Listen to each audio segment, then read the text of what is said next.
on earth could that be?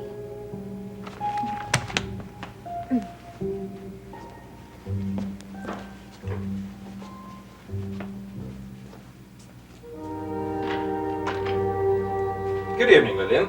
Oh, you do remember me, don't you? We met at Mr. Madison's party for Mansion of the Damned. Of course, Mr. Dorn. Please come in. Thank you. It is rather cool out this evening. Is Mrs. Madison in? No. Oh, do you know where she is? Well, all I know is that Mrs. Madison packed her bags and left for the airport just the other evening. I called a cab for her myself. Oh, yes. She did say that she was going to leave for a vacation to some tropical island when the movie was completed. Wow. We'd all like to be somewhere nice and warm right now, I suppose. Yes. Only there are many islands. Mrs. Madison could be on any one of them. I was, wondering whether you could tell me which one.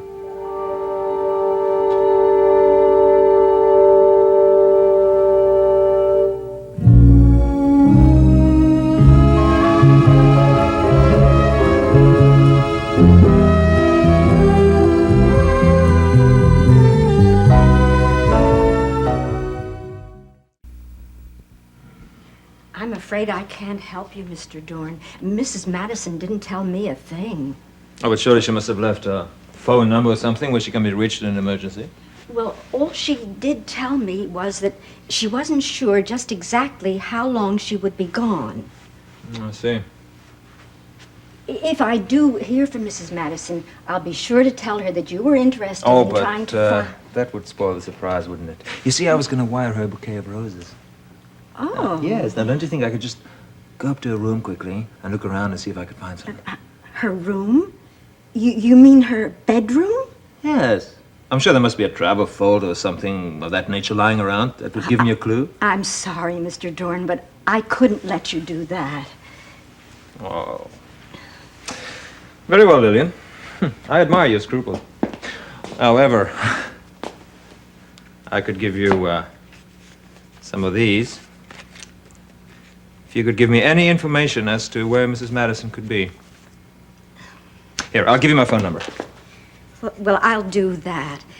If I just happen to come across something. Yes. I mean, I'm sure Mrs. Madison would appreciate the flowers. I'm sure she would. Have a pleasant evening.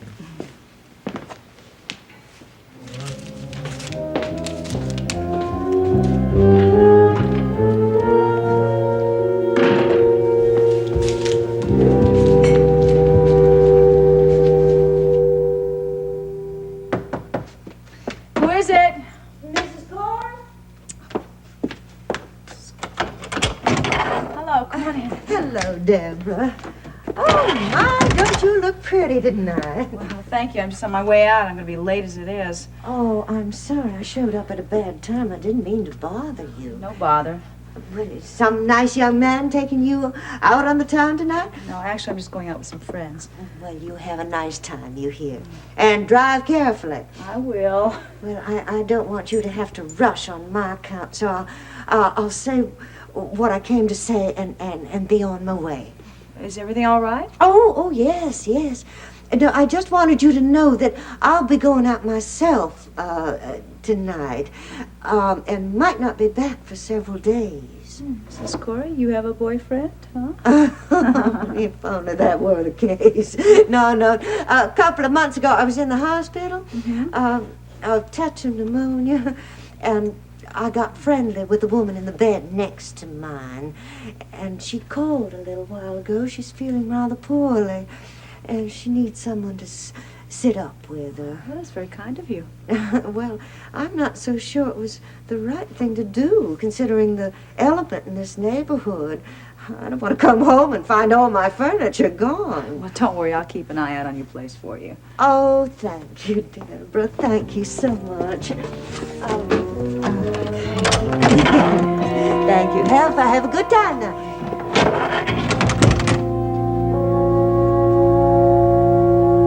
Then we're going to use the extra room as a baby's room. I think that's a great idea, Draper. Was it make knock? Yes, please. Good. You know, it's been a long time since we've had a social evening together. Here you go. I hear a lot about you two from other people. Tonight, why don't we make it a first-hand report? Why don't we wait till Deborah gets here? That way I won't have to repeat the stories twice. Hey, that's a good idea. Thank you for the eggnog. You know, I'm looking forward to this. I mean, Deborah, that's good reason for that. You haven't been seeing too much of her these days, have you? No, we've sort of cooled it somewhat. As a matter of fact, I guess it was the last time we saw you all. Things sort of changed, you know? You mean when you proposed to her last time? Yeah. I've thought about that a million times. I wish I would have choked on one of these little things here before I said what I said. Not the caviar, it's too expensive. Oh, yes, and very delicious, I'm sure. Yeah, they do look good. Let me have one of those. Sure. Well, you know, Deborah's sort of, she doesn't like to be pushed. Unfortunately, Owen Madison found out the same reaction. Owen Madison? Yeah, he's a friend. Listen, I promise, tonight I will not pull that stunt again. I wouldn't mind if you did. Hey. As you can see, Steve, my wife is still the hopeless romantic. I happen to consider myself a hopeless realist. I still think that Steve and Deborah make a beautiful couple. So does Steve. I'll bet you so does Deborah, too. Down deep. I think you should try it again. Not necessarily in our living room this time, but, I bet I wouldn't even be surprised if she said yes this time. Well, as a matter of fact, marriage is one topic I thought we might discuss tonight. Oh, really? Not mine. I mean, there's been a lot of people getting married lately, you know? Yeah, our deputy chief just got engaged, didn't he? Yeah, Calvin's been chasing Star for quite a while. I guess it took him a while to get up the nerve to ask the question, you know? I got it. Why don't you just make sure that Deborah gets a front row seat at their wedding? When she sees how beautiful the ceremony is, she just may decide she wants one of her very own. Terrific, terrific. We just went to a wedding, as a matter of fact. Funny, the justice of the peace thought Deborah was the bride. Well, who was it? Oh, well, it was your old client, Paige Madison. Paige Madison? Well, who'd she marry? Brian Madison. Her brother? Brian. You gotta be kidding. Well, they're not really related. Look, it's kind of a long story. Well. You're saved by the bell. Yes. Well, here's the completion of our foursome, huh? Welcome. Hello. Hi, April. Here, this is for your great expectation. Give me your coat. Good to see you. Let me take this one. Ooh. Oh, do you want some eggnog? I got it. Yeah, please. Hi, Steve. Hi. I was kind of concerned whether you'd show up tonight. Oh, come on. Oh, I've had a real hectic day, I've Well- got to tell you. Sit down, relax. Listen, I thought you were a lady of leisure for the next 2 weeks. Well, I thought I'd be climbing the walls with Chief Mallory's suspension, but actually I've been pretty busy. Don't tell me now you've been playing cops and robbers on your own again. No. My neighbor came to visit me. We talked practically the whole day. Oh, I didn't tell you that the apartment across the hall from me has been rented. Oh, well, that's good news. Yeah. This lady, Mrs. Corey, she's a little frail and kind of not in the best of health, so I've been playing Good Samaritan to her. Very generous of you. Oh, yes. Well, I have nothing else to do for 2 weeks, so I guess I'll just be getting to know her better and better. Oh, well, we don't have any neighbors. Do we, Draper? Well, we didn't think we'd be around here long enough to develop any relationships with them. Or with our neighbors, that is. Oh, that's right. You were up for that job in the law firm in New York. Yeah, I was. I mean, the job's filled now. Oh, I'm sorry. Nah, it's all right. Look, I'm all over that now. I think. Hey, Draper, sorry, I know the job meant a lot to you. But we're very happy that we're not going to lose you to New York. Yeah, especially now. I mean, we'd have to hire charter a plane at least to get all your friends up there if you had your baby in New York. Oh, Thanks. that's right. How long you got? I mean, when's it going to happen? 5 months. Counting. Oh, I bet you can't wait. We both believe it's just too good to be true. Yeah. Well, you'll know it's true soon enough. Doesn't the baby start kicking about now? I don't know. People are really funny. You know what I mean? They start kicking before they're born. Well, how's it going, April? Just fine. As a matter of fact, I went to see my obstetrician the other day, and she said everything is proceeding normally. Oh, great. That's wonderful. Yeah.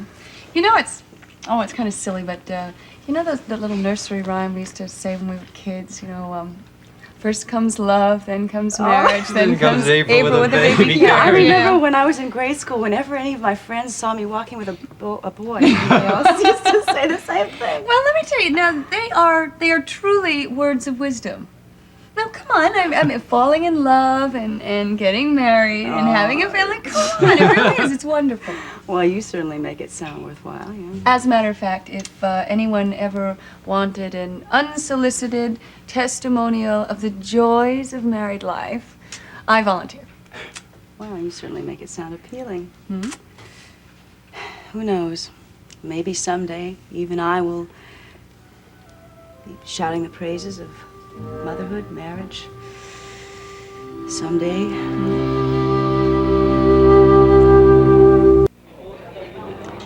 I'm still not sure what you think about the man, Nancy. You seem to be bending over backwards not to reveal any personal feelings about our new police chief. No, honey, I told you he's young, intelligent, well-educated, certainly aggressive enough. No negatives? No. I think I should be careful about the negatives, Micah. After all, we do want to encourage him, don't we? Yes, we do. And of course, people know how close we are to Bill Marceau. Oh, well, now, Derek Mallory and Bill Marceau are two entirely different cups of tea. In what way? Well, honey, in one way, Bill was very receptive to the idea of women on the police force. Oh, yes. He was the one who made Deborah Saxon a full-fledged detective. Right. Are you implying that Derek Mallory doesn't approve of that idea? You'd think he would, wouldn't you? I mean, with that modern outlook on police work, all that education, honey, he has a degree in criminology. But I got the impression that he still is not ready to accept the idea of a beautiful red-headed detective. And how did he accept the idea of a beautiful red-headed crime reporter? Well, I do know how he reacted to a beautiful television reporter. Nicole? I think that Mr. Mallory has just turned off women in general, honey. He was divorced recently. Did you know that? Well, that would do it, I suppose. Yeah, in fact, that might be the answer for his attitude. You know, really, he's not the most relaxed man in the world. But he's got a good record. And he seems determined to do a good job here in Monticello. I think he's going to do fine. Excuse me, would you care for another drink? No, thank you, not I. I will, the same, please. Thank you. What was that you said about Nicole?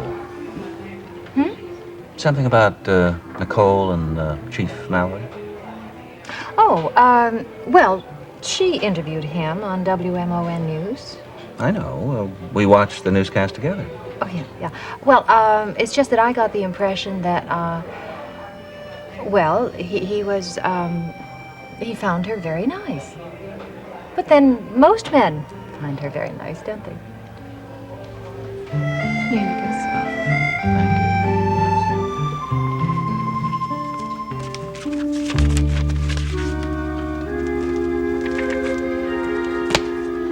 I just can't think where else to look. The old witch must have a receipt for plane reservations, hotel reservations, something. It's just as if she vanished into thin air.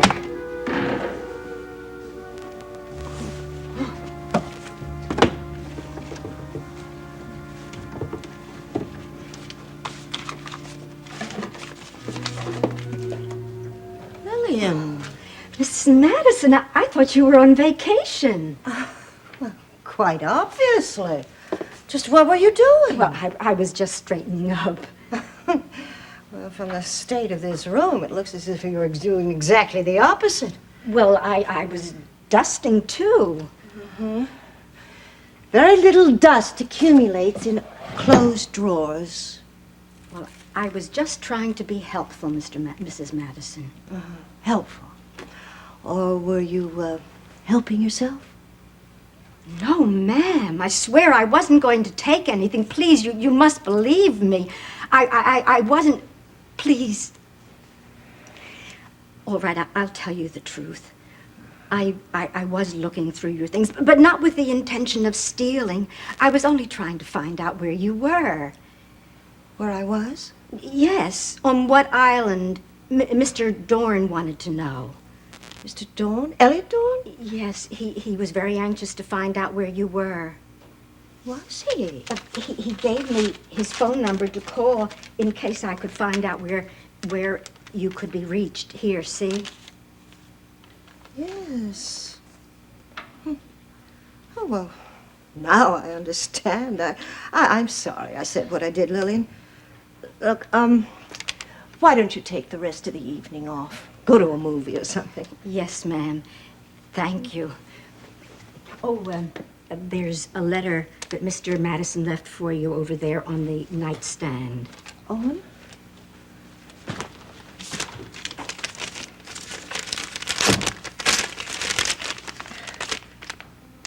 Dear Nola, I don't know when you plan to return, but I thought you should know that Brian and Paige have been married.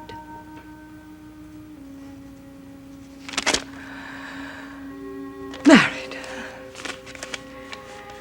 Well, that's it. Now I've lost everyone. My husband, my son.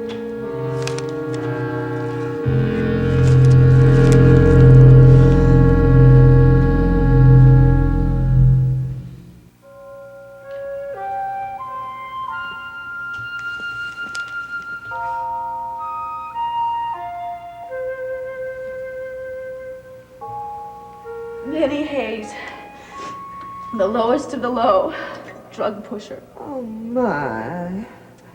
He deals drugs all over this neighborhood, even to the school children in the schoolyards. He even makes some of his transactions right here in our own hallway. So if you ever see him, you gotta let me know. Oh, I certainly will. Kid's a walking drugstore. He sells uppers, downers, doesn't even care who he sells them to. Well, people like that should be in jail. Yeah, well, we're trying our best. Oh, that's good. Oh, I'm glad. I've always heard those things do terrible damage to people, don't they? They do terrible things.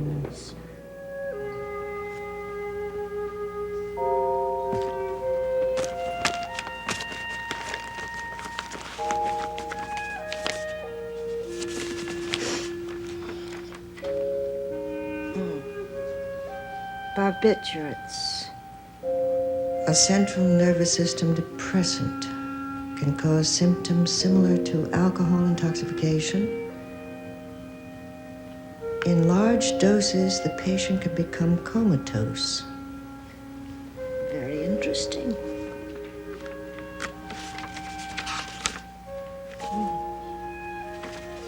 Amphetamines. Central nervous system stimulant. In severe states can cause hallucinations and delusions. Symptoms indistinguishable from paranoid schizophrenia.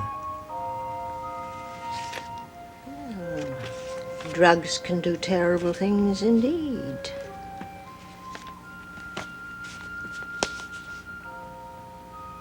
Elliot. I almost forgot.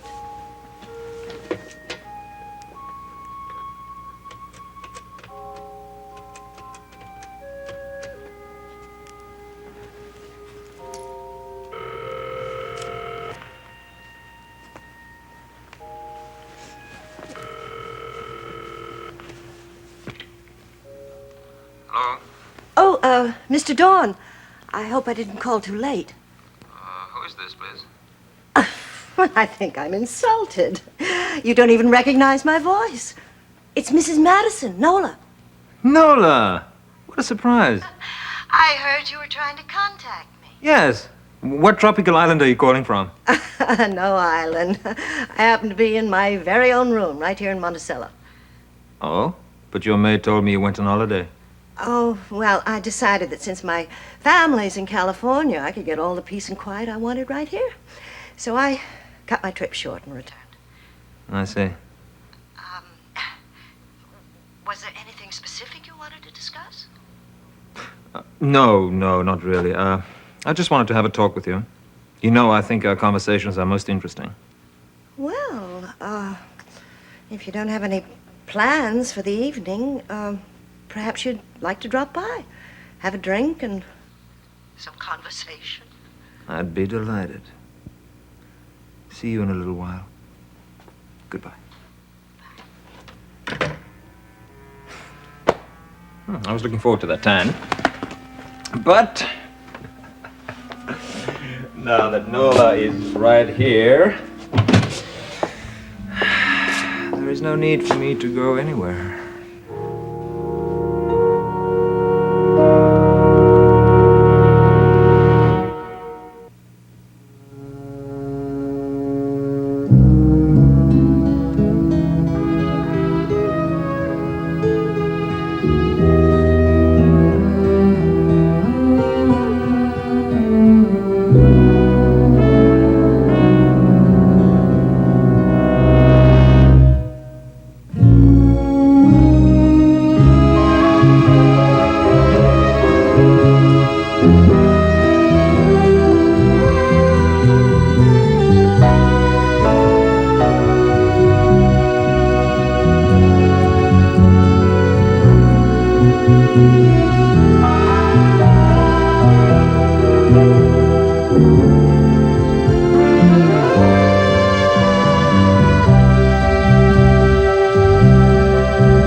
God, I look like death warmed over.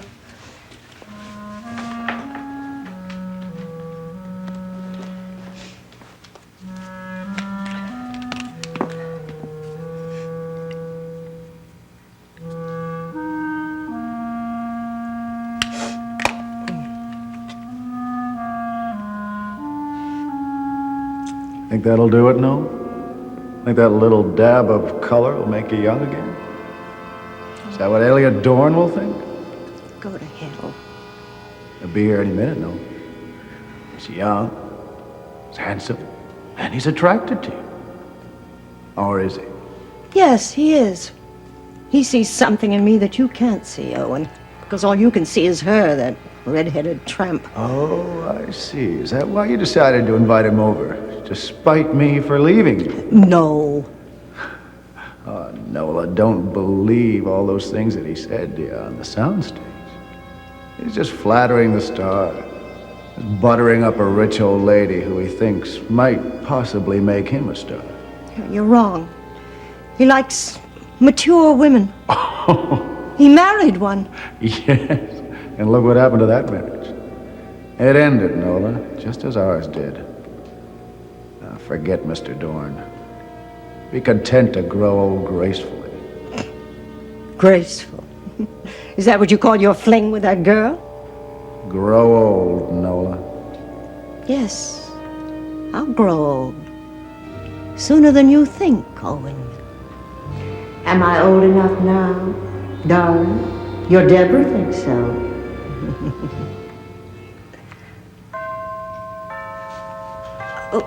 Just a moment.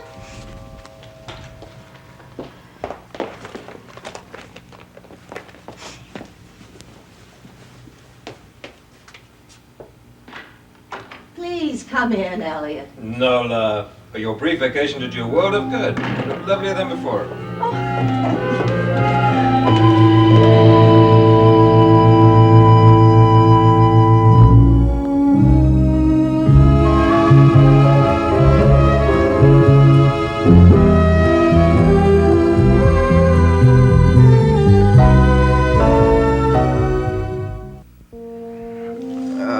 Thank you. There we are. I meant to come by sooner to convey my condolences on the death of Eddie Vaughan. Oh, yes. It was a terrible thing, wasn't it? Poor Eddie. He worked so hard on this movie, behind the scenes, and then he dies. Yeah, behind the scenes. Ironic, isn't it? That his death should come in the very place where the film was made. That's even more ironic when you think of the way he died, in an inferno.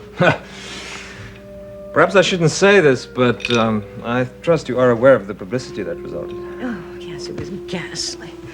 Well, I suppose we have to be grateful for anything that generates public interest in the movie, but all those terrible stories about the final curse of Mansion of the Damned, no, I couldn't bear to read them. Well, it still won't do the picture any harm at the box office, if it's finally released. Do you have any prediction on the date? It's difficult to say. I suppose you know that my husband is on the West Coast now. He's getting the film edited and arranging for its distribution. Well, I wish him the best of luck.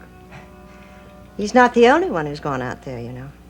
I gather your son accompanied him. Well, I suppose the director should have some say in the final cut of the film, shouldn't he? Yes, Brian is out there with him now. So is Paige. In fact, those two are married now. Married? For heaven's sake. Well, of course, they're not really brother and sister, even if they do have the same family name. Now, it seems they fell in love, and that very often leads to marriage, doesn't it? Well, so many roads that seem to lead to marriage. So many things. Unfortunately, just as many roads seem to lead to separation and divorce. Yes, unfortunately. Nola, I hope you don't mind if I ask you a personal question. If you're going to ask me about my marriage, Elliot, well, I think you already know that it, too, has come to the end of the road. I admit I have heard rumors. I even saw one or two items in the local gossip columns. For once, the gossip is completely true. Now, Owen and I have decided to go our separate ways. Oh, it wasn't that much of a surprise to either one of us. I think we both knew that it was going to happen sooner or later. Owen is a few years younger than I, you know, but he was approaching those so-called dangerous years. Dangerous years. I would have called them glorious years if I could have passed them with Nola Patterson. Yeah, I'm sorry. I suppose I shouldn't have said that. Do you mind if I refill? Oh, help yourself. You're not having any? I'm an alcoholic, Elliot. Oh, come on. I don't believe that. Well, I'm an alcoholic, which means I don't drink anything at all. Although I must admit these past 2 weeks have tempted me greatly. It isn't easy to see your whole world disintegrate in front of your eyes without wanting to ease the pain a bit. You're an amazing woman, Nola. Some people would say I'm a failure. Some people would say Owen was right to leave me. Well, I'd say he was a fool to do it. And this time I'm not apologizing for my words. Well, the truth is, it was Owen who failed. He couldn't resist the first woman who made him feel that he was younger than his years. It was his failure, not mine. Well, maybe there just comes a time in a marriage when a marriage just can no longer work. But he'll regret what he's done, Elliot. He thinks he can justify his selfishness because of Brian, but he can't. Brian? And she knew what she was about, I can promise you. She knew exactly what she was doing from the minute she walked into this house. She saw the kind of man Owen was, saw his weakness, and all he could see was her red hair and sparkling green eyes. Well, we'll see what he thinks of her when he comes back, and...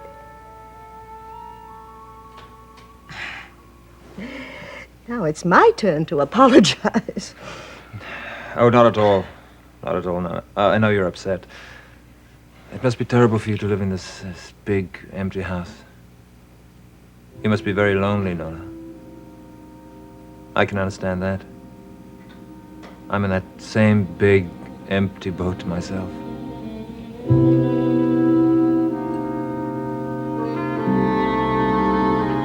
I must say, I'm glad to hear that Draper has calmed down a little bit about this. I must say, I think he behaved excessively about losing that job in New York. Margot, it's because the job was so important to him. Besides, I think it was why or how he lost the job that really hurt him so much. Oh, speaking of the devil, he just walked into the bedroom. Is that Margot? Oh, well, yeah, it is. Just the person I want to see.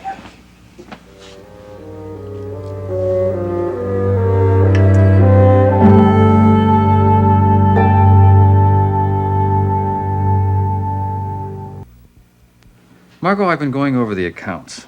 I'm going to be able to repay you that loan, a third of that loan you made us. I'm just sorry it can't be the full amount. Oh, for heaven's sakes, Draper, put that in the bank where you can buy something that you need for the baby. I'm not neglecting the baby, Margot. Look, we have hospitalization and plenty of cash around for a nurse. It's all so unnecessary. No, Margot, it is necessary. Now, look, you made us a loan. We're going to repay it. I mean, we should be paying you interest. Well, you were the one who chose to call it a loan. As far as I was concerned, I wanted it to be an outright gift. Outright? I don't think you could call it that. Well, all right, darling. I have said I was sorry for the way I handled it. I thought you would have forgiven me by now. Well, I do forgive you, Margot, but I'm still going to repay you. Well, I'm not going to argue with you about that. By any chance, does my daughter want to speak to me again? Well, she looks pretty tired, Margot. Well, I suppose I can believe that. I mean, after all, she was at the studio at 7:30 this morning. Why don't you tell her to go to bed, and I'll see her at the studio tomorrow. All right. Good night.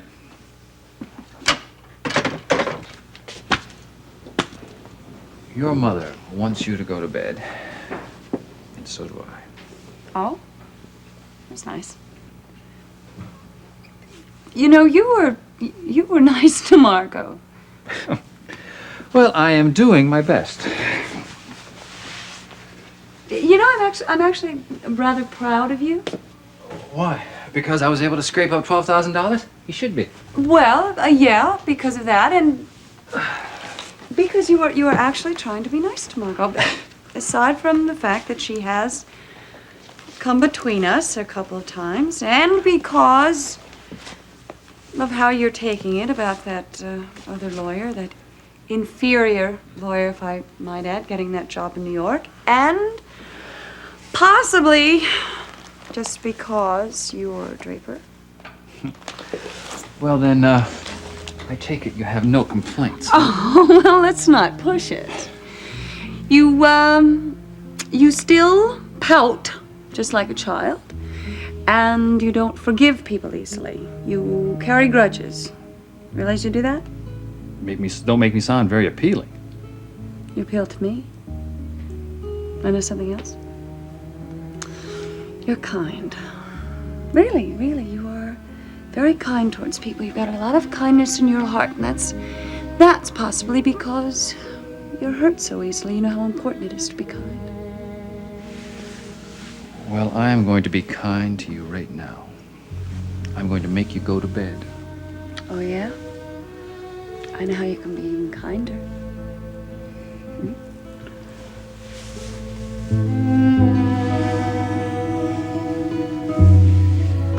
Well, you make our new police chief sound hard as nails, Nancy, at least from this opening paragraph.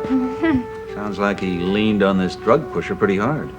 Honey, he's a very intense person. And I must say I go along with his point of view because, people like that Benny Hayes, people like him, they're making fortunes on the misery of others. I mean, it's horrible. As a matter of fact, I had a talk with Dad about that just this afternoon. And, he thinks that we ought to do something about it. What does the editor-in-chief want to do? Double the size of the police force? No. He just thinks that, we might do a series about it. In fact, I suggested it might be an investigative type of series. Good idea.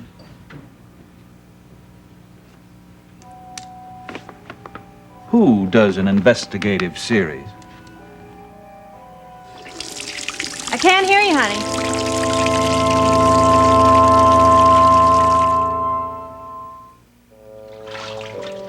Nancy? Not an answer to my question. Oh, what question? You know what I'm talking about. Who is going to do this investigation? Well, I am the crime reporter for the news, and this is very serious crime we're talking about, isn't it? Mm-hmm. I'd just like to know your definition of investigation. You mean talking to narcotic squads, detectives, government agents, doing library research, that kind of thing? Yes, of course, that's part of it. Uh-huh. And what's the part you're not telling me about? Well, honey, how can a reporter do a worthwhile story of this type without getting to know the people who are really involved in it? You mean the pushers themselves? Yeah, I thought it would be terrific if I could make contact with one of these people and he could tell me from his point of view. I mean, why he does what he does, what he gets out of it, what he thinks about the people he deals with. I can tell you that right now. The pusher's in it for the money.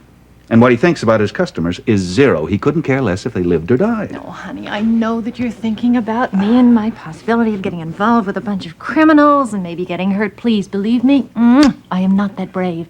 Then what are you talking about? Well, first of all, I'm not talking about hard drugs, honey. I'm talking about the pill pushers.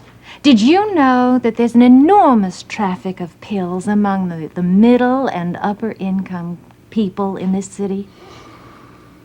Honey, I've been thinking of simply getting in the market. What do you mean by getting in the market? Be a customer. Pretend to be a pill freak? Go looking for these criminals under the pretense of buying? Yeah. Oh. Oh, honey, please, no, don't look like that. I told you I'm not going to do anything risky. Mike, please. Don't say you object.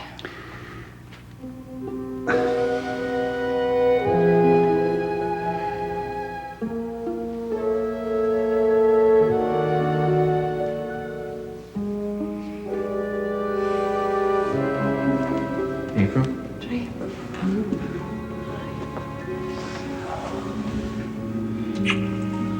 These flowers are beautiful. They're the most beautiful things I've ever seen in my whole life. They're not as beautiful as you are. And speaking about beautiful, have you seen our daughter? No, I haven't. Have you? Yes, I just came back from the nursery. She's beautiful, April. She's a little angel. I expected her to have little wings. Oh, no. I've always heard they leave their wings behind them in heaven where they came from. Oh, Draper, I'm so happy. I've never been this happy in my whole life. Shouldn't you take it easy? Why? Why? I feel wonderful. I had the easiest birth in the whole world. I didn't feel a thing. I'm glad. I'm glad, too. I'm also glad it was a girl. That's what you wanted, isn't it? That's what we had. And here she is. Baby. Our baby.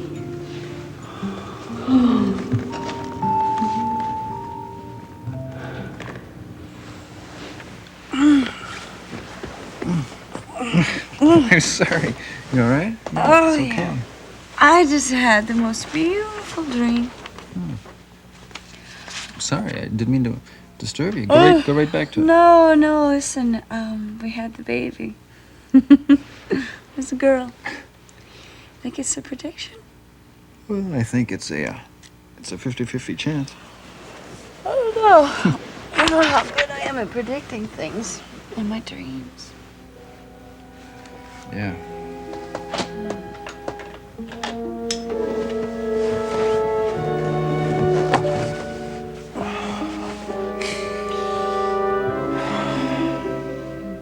Oh, look at her. She's beautiful. I think she's perfect. Yeah, with any luck at all, she's going to turn out to be just like you. Time for her to go now, honey. Oh, no. Bye, sweetie. See you soon. I have to go too. I have to be in court in half an hour. Oh, you too.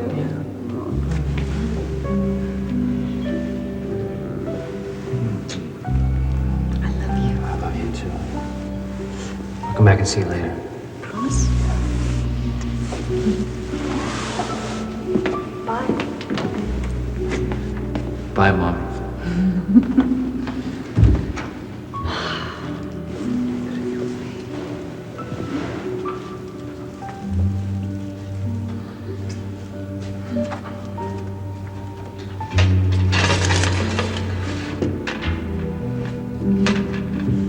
Bye, Draper. Bye, my darling.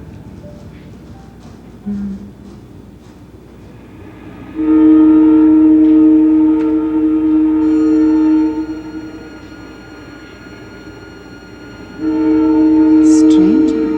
Train? There's no train around here.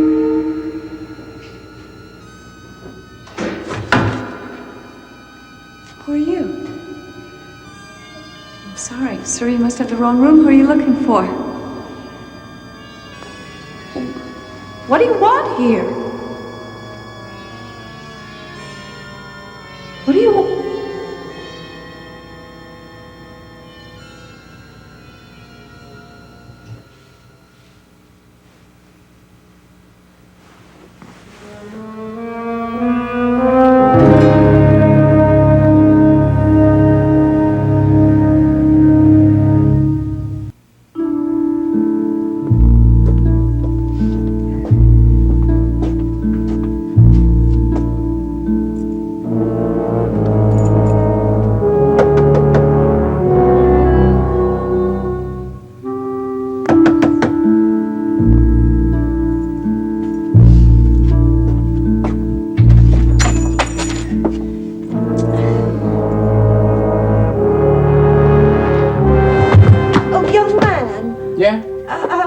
if you could help me. I'm having a bit of trouble with my keys. Hey, why don't you call a Boy Scout, Grandma? Oh, huh? please, won't you help me?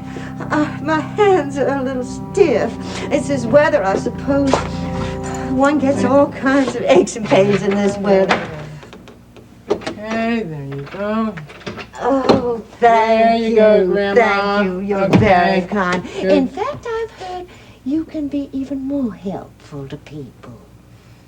You heard what? Oh, well, you know how people talk. I mean, I've seen you around the neighborhood, young man, and I've heard people say you can help people with certain problems. Yeah, what kind of problems? Oh, well, problems like mine, for instance. You see, I'm not very well, and I have all kinds of medical problems, but I can't seem to be able to get all the prescriptions I need. Do you understand? Maybe you should call Medicare, Grandma. Oh, but I need so many different kinds of medicines, and so many of them. You know the way those people are. And I wondered if you might be able to help me. Well, medicines cost money, you know. Oh, I have money. Oh, yes, my dear husband, God rest his soul, left me all the money I need. But money can't buy everything, can it? Unless you know the right people. Maybe I am the right people, Grandma. Why don't we go inside and talk?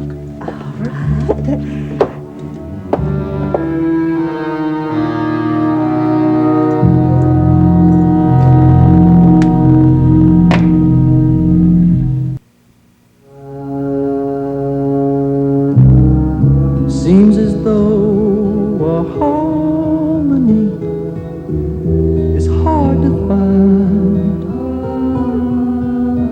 always on our mind. In frustrated days pass without sight, the edge of night, half dark, half light, as we watch our hearts.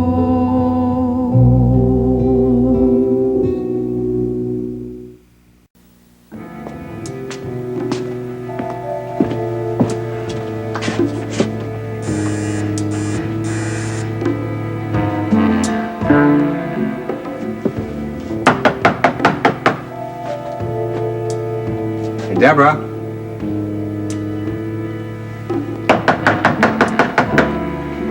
Hey, Deborah. What is it?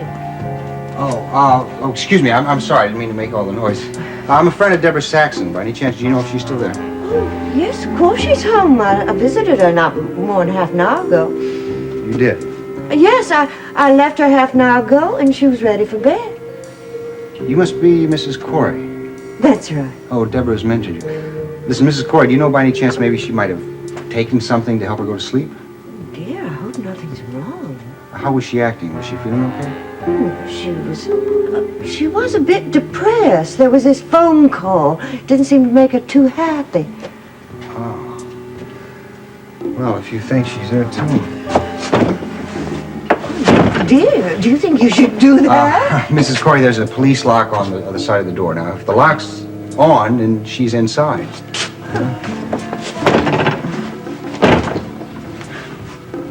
Oh, my God, she must be in there. She's not answering the door. Oh, how frightening. Maybe she's in trouble. Mrs. Corey, please, go back inside your apartment. Okay? No, please, go back inside your apartment, shut the door. Nothing to be alarmed about. If you hear a loud noise, it's okay. I'm a police officer. Oh. Detective Guthrie. Oh, yes, of course.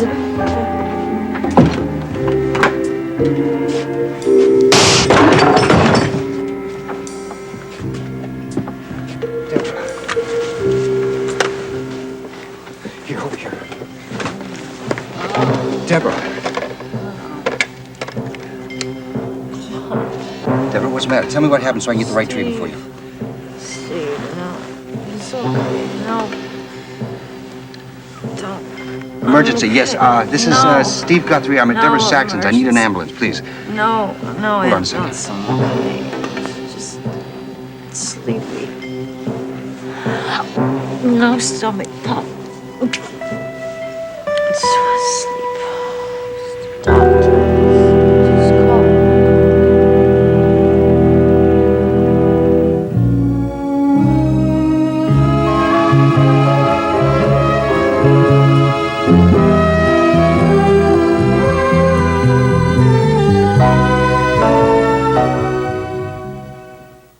You sure it's not the same sort of thing as last time? No chocolates with bug spray on them, something like that? No, I don't think so, Doc. She doesn't have any stomach pains. She didn't eat very much. She just had some pastries and some tea. Well, as long as she absolutely refuses to go to the hospital, no need to get her any more upset than she is. Look, just keep her awake, keep her warm. You might try elevating her legs a little higher than her head. As long as she passed out, that might be a problem, lack of blood supply to the brain. Now, look, Doc, can you come over? Well, all right. Yeah, I should be there in about 20 minutes. Not too much traffic at this hour. Thank you, Doc. I appreciate it. Stay with us, Steve. You don't have to tell me that. Goodbye.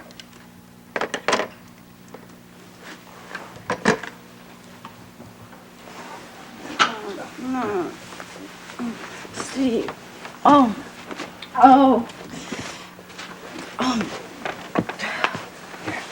Put your feet up. What'd he say? He said he's coming right over. It's nice to have a friend who's a doctor. Me? What about me? You, well, he said to keep you quiet, keep your feet up, and keep you warm. Oh, here. Oh. Unless, of course, you'd rather have a blanket. No, like this, it feels like you. And about that fainting, he also said maybe you had a deficiency of the brain or something, but then I already knew that since you passed up the chance of marrying me. Steve. God, what would I do without you? You'd probably call Owen.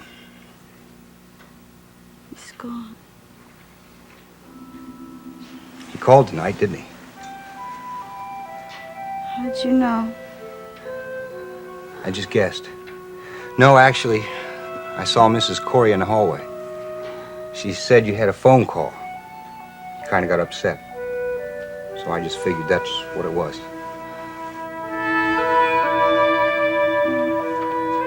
I'd go with you if it wasn't for Adam. Well, I don't think I'll be gone very long. I don't know what's wrong with Deborah, but it doesn't sound like I'm going to be able to do much more than just keep her comfortable, give her some assurance. Same with Steve. Steve was kind of visiting Deborah late, wasn't he? Well, cops, you know, the hours that they keep. Oh, yeah, sound like doctors. Or television newscasters, I think. Yeah, you're right. Who am I to complain about unusual hours? Still, I think you're the only doctor in Monticello who still keeps house calls. Well, that's not really true. I mean, I make very few house calls. Just special friends, you know. Huh. Whenever that phone call rings at night and it's a patient, it doesn't have to be a special friend. There you are, getting dressed. And here I am, watching you sadly. Well, don't be sad. I should be home in less than 2 hours. Like I said, if there's anything seriously wrong with Deborah, I don't think I'm going to be able to determine it this quickly.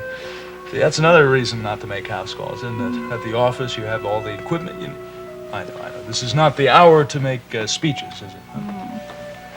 Listen, though, will you call me from Deborah's and let me know how she is? I'll call you just to hear the sound of your voice. Bye. Bye-bye.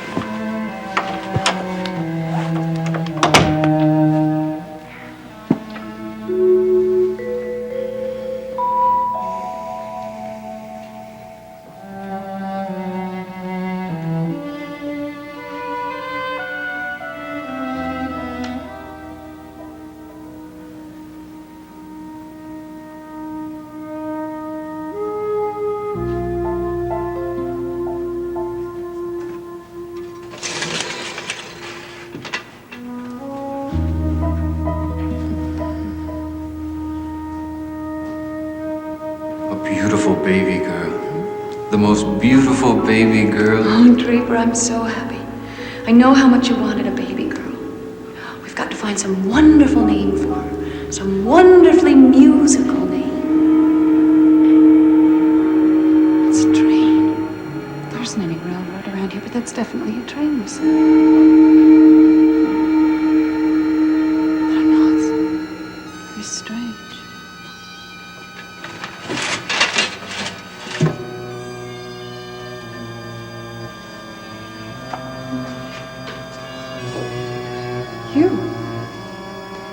doing here again? Why don't you just leave, please? What do you want with me? What do you want? What do you want in my baby? What is it? Is it a gift? For me? For my baby?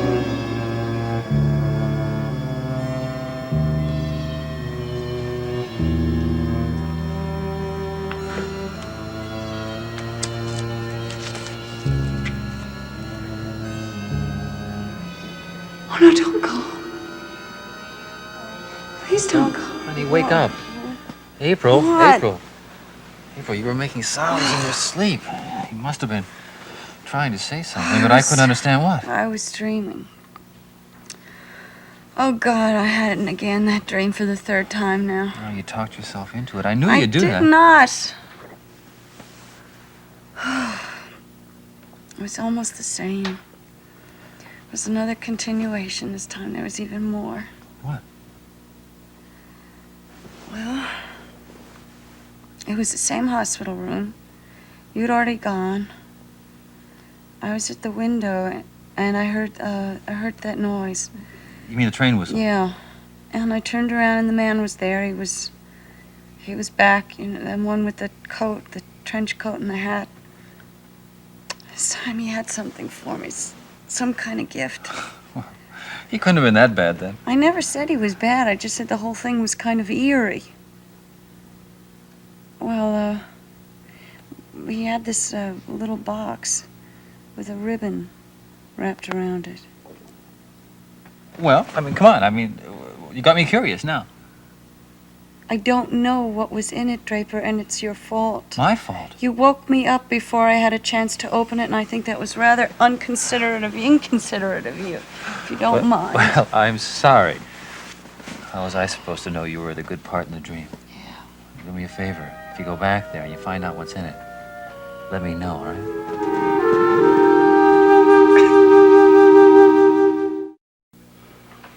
Yeah, well, it could have been some toxic substance, but since you didn't have any digestive symptoms. All of a sudden, I got so dizzy, the room seemed like it was going around like 100 miles an hour. Well, I hope it was nothing you ate. Can you imagine how April would feel? Why? Is that where you had dinner? Yeah, that was hours ago. From what I saw, she didn't eat enough to poison a bird. Hey, maybe that's the problem, Doc. Why, something wrong with your appetite?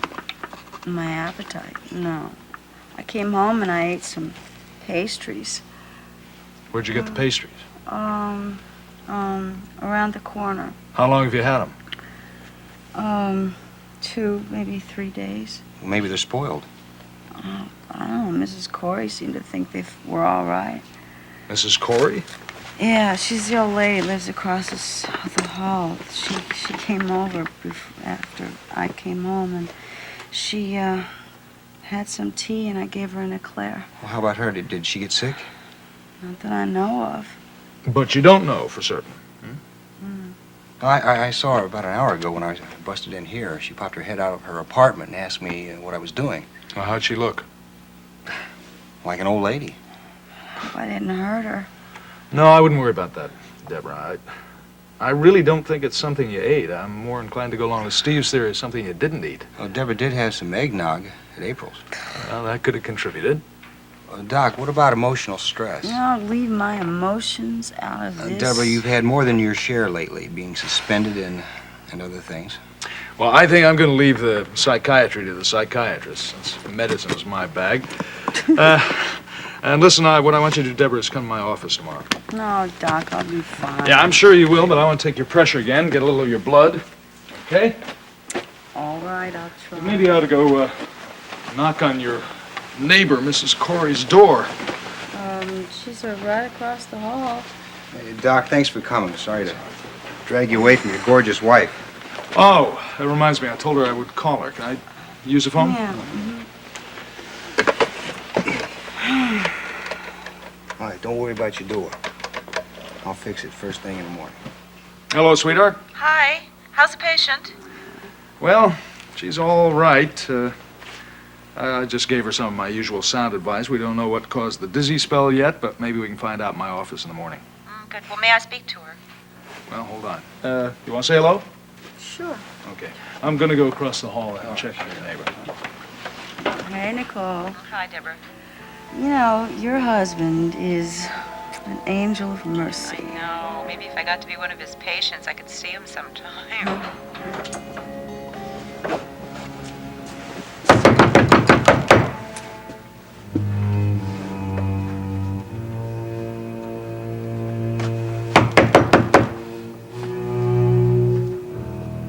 That's odd.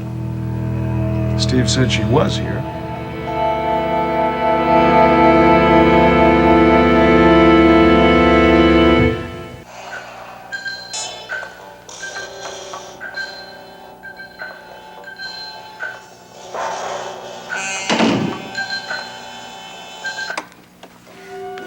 Good evening, Mrs. Madison. How are you, Lillian? I'm fine, ma'am. Did you have a nice evening? Yes, I had a lovely evening. Did I have any calls while I was out? Yes, ma'am. Mr. Dorn called. He did? Yes, ma'am. He asked if you could call him back at any hour. Any hour? Yes, ma'am. He said he was going to be up late, so you could call any time at all. Well, thank you, Lillian. You can go to bed now, Lillian. Yes, ma'am. Thank you.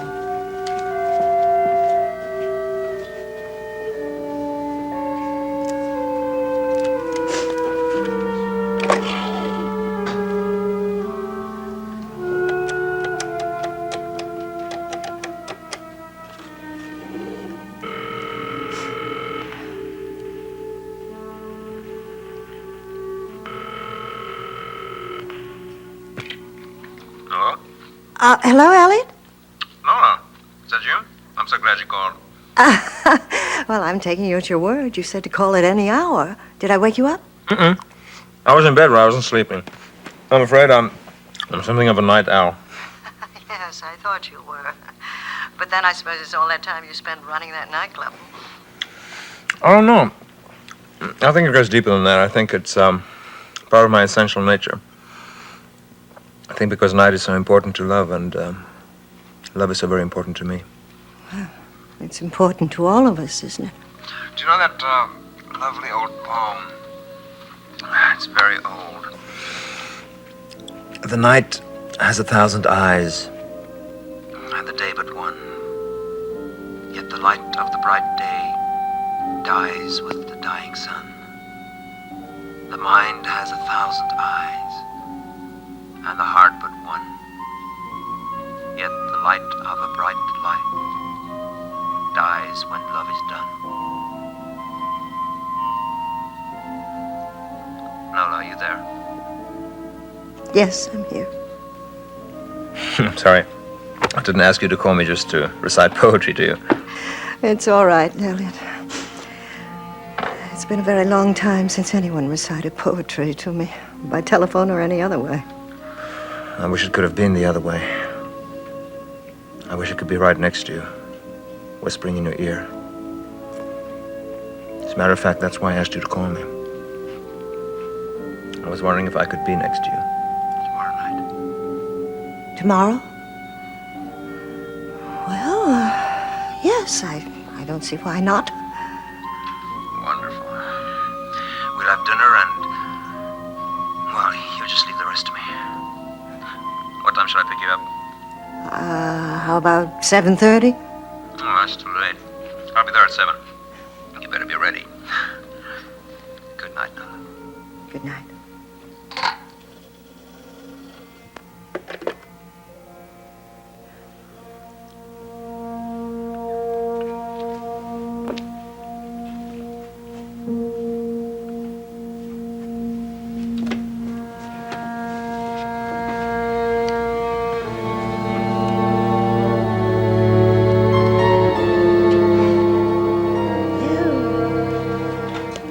Star hasn't set yet, Nola Patterson, has it?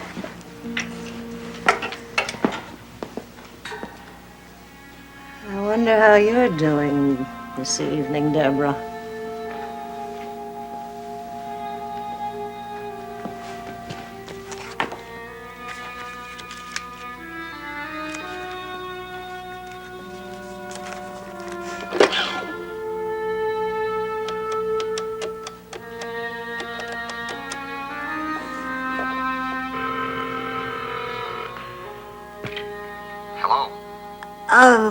This is Miss Corey. I'm a neighbor of Miss Saxon's. Is this her residence? Miss Corey, this is Steve Guthrie, the officer in the hallway outside Deborah's apartment. We've been wondering about you. About me? Well, I was calling to see if Deborah is all right. Yeah, she's okay. She's about to go to bed. Let me talk to you. Hold on, Mrs. Corey. Mrs. Corey, where are you? Oh, well, I'm back at my friend's house. Just as that nice policeman was getting your door open, she called again. She wanted me to spend the night. She sent her son by in his car to pick me up. I'd have stopped by, but he was so impatient, he just hustled me right out of there. But I had to call at least and find out if you're all right. Yeah, I'm all right, Mrs. Corey. I'm fine. Oh, well, I'm right glad to hear that.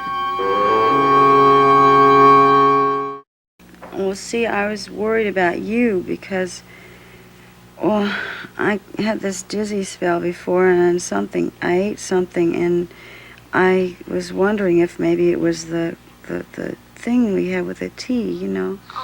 No, I'm feeling fine, and you seemed fine when I left you. Yeah, I'm fine. I'm just a little weak.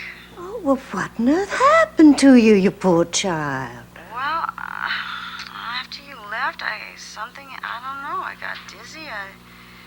I sat down because the room was just spinning all over the place. And that's all I remember. Oh, well, what a lucky thing your friend came by when he did. Yes, it was. Well, I won't keep you, Deborah. He said you're about to go to bed. But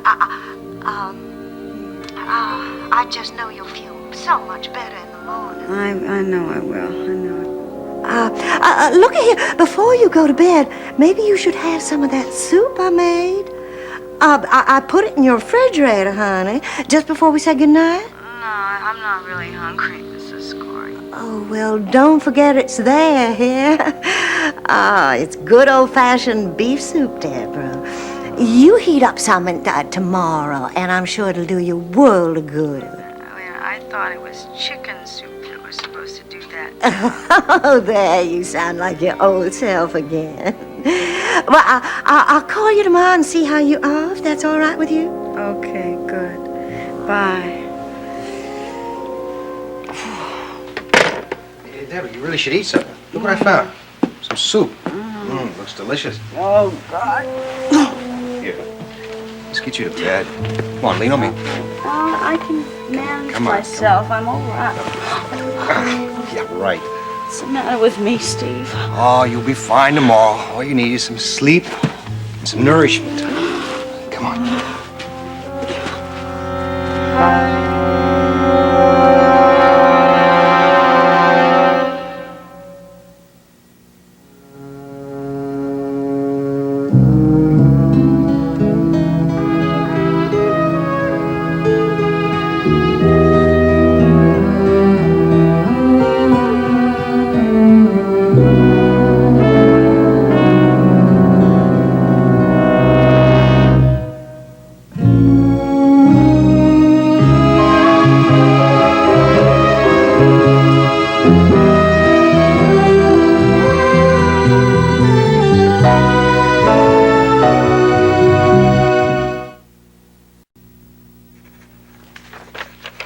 Okay, I will make sure these schedules are changed on the logs first thing tomorrow morning. Darling, thank you so much for helping me out. You've saved me hours of time. I really appreciate please. it.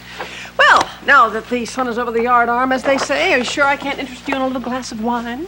Oh, no, I'm sorry. I'm afraid if I had a glass of wine, it would put me out like a light. Besides, I have to go over to Miles and Nicole's for dinner. You are feeling all right, aren't you, darling? Oh, I'm fine. Besides, I went to see Dr. Buckley just a couple of days ago, and she said mother and child are doing beautifully. Oh, that's good. It's just you seemed a little listless at work today, and now you seem hardly able to keep your eyes open. Oh, it's just that I didn't sleep very well last night, that's all. Well, why not? Oh, just kind of a bad dream, sort of. Oh, I'm sorry about that. Oh, well, it wasn't really bad as much as it was disturbing. I've had recurring dreams before, but 3 times in one night is a bit much. Wow, do you want to tell me about it, or do you mind my asking? Oh, no, not at all. Let's see. I was in a hospital. I had just given birth to a beautiful baby girl. Oh, that sounds nice. Then I got up and looked out the window, and I heard a train whistle. And I turned around, and there was a man standing there. And he reached out towards me, and he had a box in his hand, a gift, I guess. And before I had a chance to open it, I woke up. Well, I must say your dreams are far more interesting than mine. Yeah, something about this one, though. Can't get it off my mind. Darling, if it bothers you so much, why don't you talk to someone? Therapy? Well, thanks, but no thanks. I'm not ready to get into that again. Well, just a suggestion. You know, I'll tell you, even though the dream is disturbing, I wouldn't mind having it again tonight. Why? Well, if the dream follows the pattern, it should progress a bit further this time, and I'm dying to know what's in that box.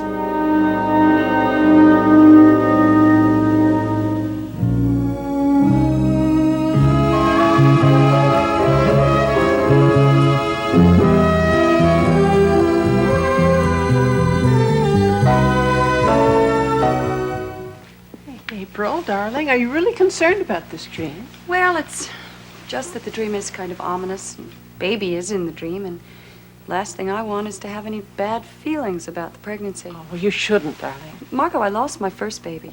Hey, but come on, that was an accident. It didn't have anything to do with you physically. And besides, didn't the doctor just say that you were doing fine? Yeah. Well, Look, I suppose you're right. Thinking positively, the baby in the dream was born, and the baby was healthy. and it was a girl. You don't suppose that maybe this is some sort of premonition, do you? Bite your tongue. I don't want to have any dreams of that nature now. Well, darling, as long as they're good ones. Well, this dream was good and it was bad, but even more so than that, Margaret, it was baffling. Who is that man? Maybe it was someone giving you a gift. Miles. No, not Miles. Whoever it was definitely a stranger. Was he threatening in any way? No, not really threatening. I mean, I didn't feel as though he meant me any harm. Well, there you are.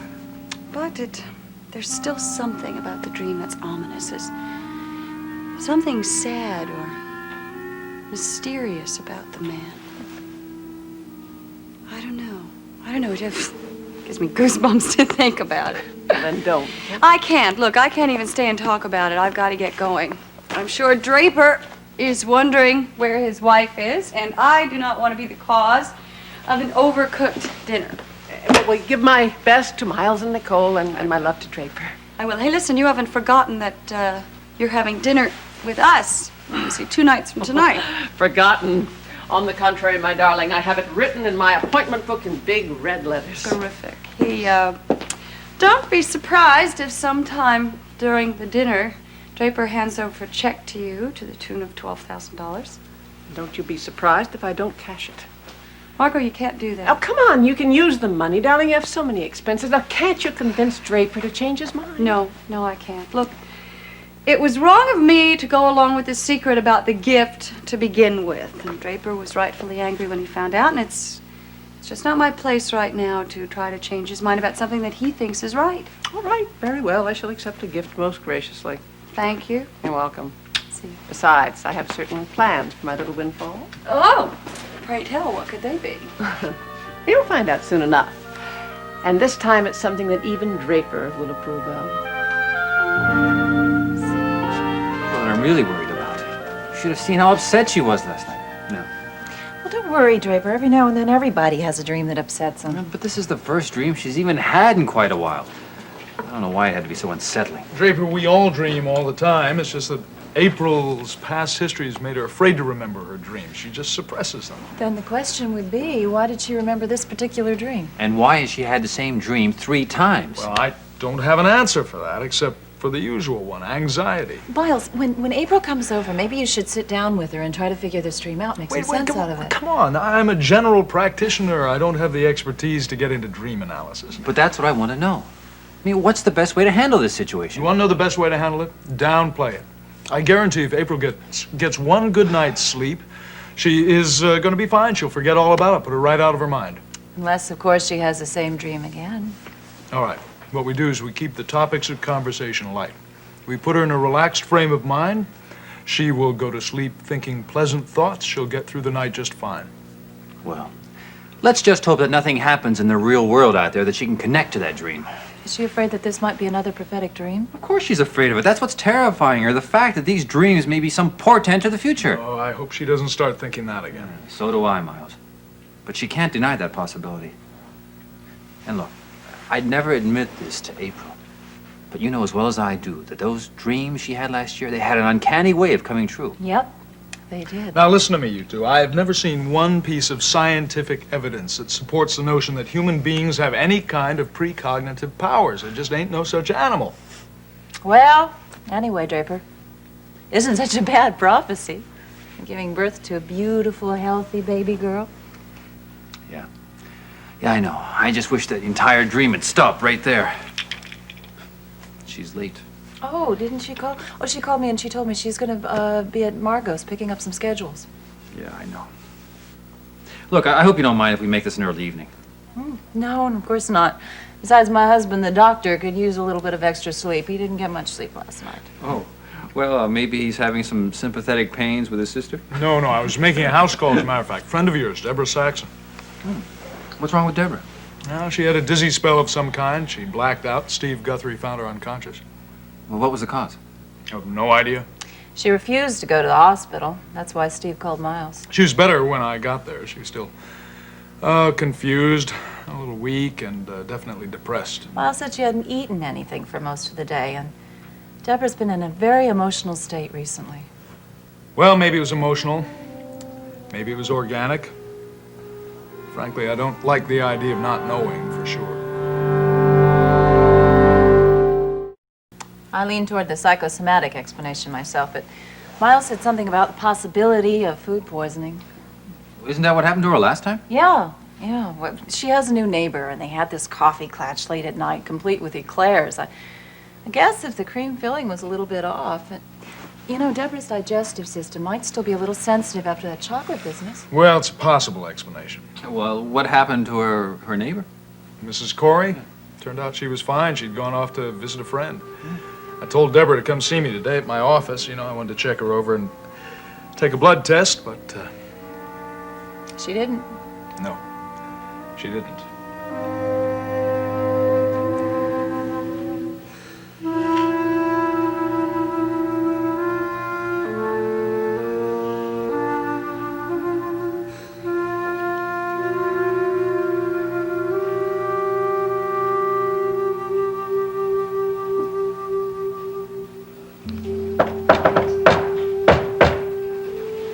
Who's there? It was Calvin and his main lady. Boy. Hey! Oh, Merry Christmas! Come in. How you doing, lady? Oh, Hey, babe. Better. Hi. Steve told us about your bellyache last night, so we thought we'd come over and see how you were feeling. Oh, I'm okay. Hey, I just made some tea. Would you like some? No, not for me, thanks. Don't worry, I'll help myself. Okay. I told Calvin we should call before we came over to see if you felt like having company, but he said no, he had to come right over and see for himself. You're okay. Oh, I'm coming along all right. I'm just getting a little crazy looking at these four walls. Still looking a little green around the gills there, old girl. Well, I haven't been out today, so why put on makeup, huh? Look, if you want to lay down or anything, just say so and we'll disappear. No, it's okay. I'm feeling a lot better than I did yesterday, believe me. Well, that's good to hear. I would have thought that after your last stint with the spiked candy, you would have learned your lesson. You and sweets do not get along very well. It's just a little bit of pastry. Yeah. What are you talking about? You love that stuff. Well, you're on the mend now anyway, and that's the main thing. Yeah, I'll be all better by tomorrow, I hope. And will you come with me to look at this great apartment that Calvin and I want to rent? Sure. Oh, it's a one-bedroom and it's... Listen, don't rush the lady's recovery. I mean, she's got to be the picture of health by next week. Now, wait a minute. Now, why are you guys in such a hurry to rent an apartment? I thought you weren't going to get one until after the wedding. Well, when we come back from our honeymoon, we want to have everything all prepared. Yeah, you don't have any plans next week, do you? Nothing that I couldn't change. Good, because you are invited to a wedding. Star and I finally... Finally. We finally set the date.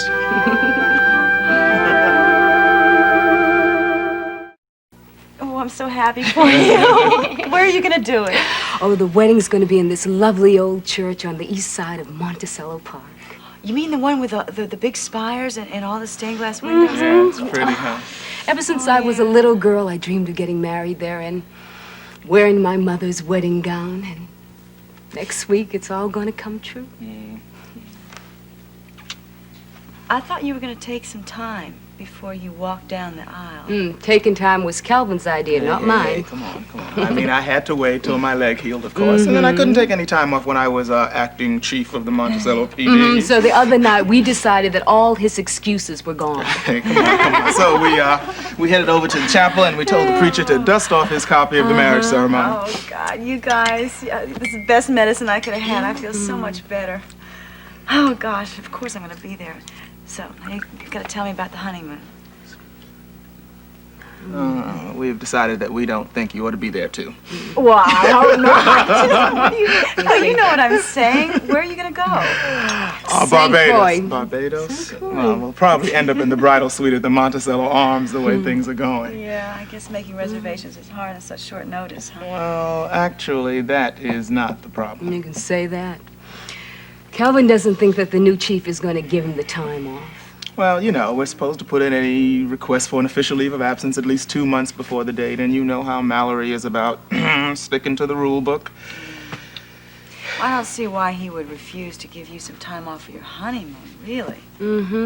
I guess the guy isn't that much of a romantic, huh? Well, at this moment, I am. And as long as I'm with this lady, it really doesn't matter where we are. Although, it would be nice to be able to kind of stretch out and soak in some sunshine for a change. Oh, yeah. I'd love some sunshine. What about Steve? Have you told him yet? Look, I wanted to send out formal invitations and everything to everybody, but with the mails the way they are, you know. Shut up. I've already told Steve, Deborah. telling me to shut up, guys. I know you are going to get along just perfectly. What a couple. And you've got to promise us to take super good care of yourself until the big day. The wedding wouldn't be the same without the maid of honor there. Oh. Would you? Oh. I wouldn't miss it for the world. And afterwards, there's going to be a band and lots of food. And champagne for days. Yeah, so you got to be ready for a big party. I will be there, word of honor. Oh, wow. Is there anything we can do for you? Yeah, you want something from the store or anything? No, I'm fine. You sure? Well, you think you feel good enough to come out and have dinner with us? Yeah, soul food. Well, I'd like to, but I think maybe I ought to just stay here, you know, and rest up. I'm not really very hungry, but thank you. Well, just in case you do get hungry later on, I'm going to check in the refrigerator and make sure you have something to eat. That lady, one hell of a lady, you know that. Yeah, she's the original chicken soup mama, I think. Girl, who did you take cooking lessons from? Oh, Mother Hubbard? Come, she got nothing to eat in there. Oh. Deborah, starvation diets went out last year. I want my maid of honor to get her strength back. Come on, girl. Okay, I will. As a matter of fact, my neighbor just gave me some soup, and it looks really good. I think I'm going to heat up a bowl. I'm very glad I accepted your dinner invitation, Elliot. I'm having a wonderful time. So am I. It's always a pleasure being in the company of a gracious lady. It may be that we're good for each other. After all, we have so much in common, including broken marriages. Why? Because misery loves company? On the contrary. Have you heard anything from Owen yet? No. But not that I expected any direct contact. Although I am anticipating a phone call from his attorney. Perhaps your differences are not as irreconcilable as you think. If Owen hasn't gotten around to initiating a divorce action, it's only because he's too busy with our movie. Yes. Well, I must admit I'm rather anxious myself to see it completed. So am I. It's my comeback, you know. And possibly your beginning. I need a new beginning. For one thing, I've already spent most of the money from the Owen Madison production. Oh, dear. Well, you shouldn't take me to places this expensive, Elliot. No, it's steel to see you enjoy yourself. Well, I have very high hopes for your movie career. With a little more experience, a little guidance. And a little luck. Like playing opposite Nola Patterson again. Oh, I'd wait to see if Nola Patterson has a new beginning, too. No, you were remarkable in this movie. Now, you just wait till Mansion comes out. You'll have more offers than you can handle. I wish I had your confidence. I must admit, I'm not as certain as to how the critics will receive my premiere. Well, you're just going to have to wait and see. But if it were up to me, I'd say that you gave a most convincing portrayal of the devil. With all the right amount of evil and cunning and charm.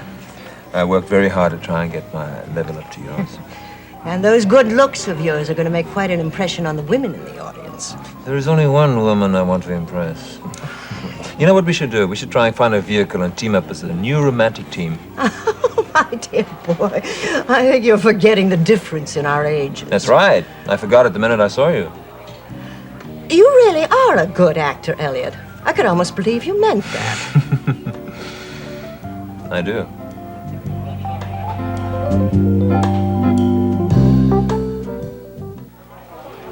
I wish you wouldn't say things like that, Elliot. It bothers you? It does make me rather uncomfortable, yes. This is supposed to be nothing more than a social evening. Granted, but here I am in the company of a charming and attractive woman. I think you're still suffering from your separation from Margot. Yeah, I suppose I am a bit vulnerable. But you, of course, callously took advantage of that fact. I did? Of course, you stepped into my life at exactly the right moment. I suppose I did the same to you, so we're even. I'm sorry. I shouldn't have said that. You're still not used to your broken marriage. Are you? My marriage needed to be broken, Lola. It was a marriage based on a lie. What do you mean? I don't want to be unchivalrous, but maybe it's obvious to you that I was nothing more than another one of Margot's acquisitions. I was part of a penthouse decoration scheme. A paid escort. I see. I tried to establish a healthy marital relationship in which people would care for each other, which would confide in each other. That's not what she wanted? I was treated like a hired hand, Nona. When Margot bought the unicorn, she forced me to run the club. She felt that my managing the club would get me some status from the community, which in turn would reflect well upon her. You must have felt as though you were being suffocated.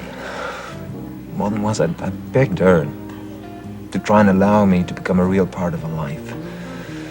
Evidently to no avail. I wanted a real relationship. All she desired was the appearance of one.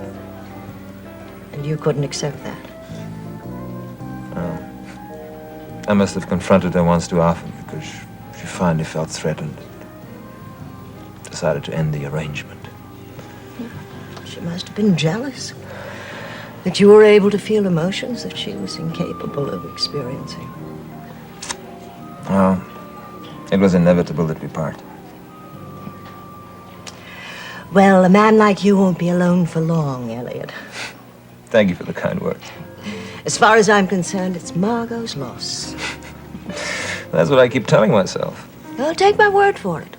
Someday, when Margot is all alone, she'll regret the way she treated you. And she brought this on herself, so you shouldn't feel sorry for her. Some women deserve what they get.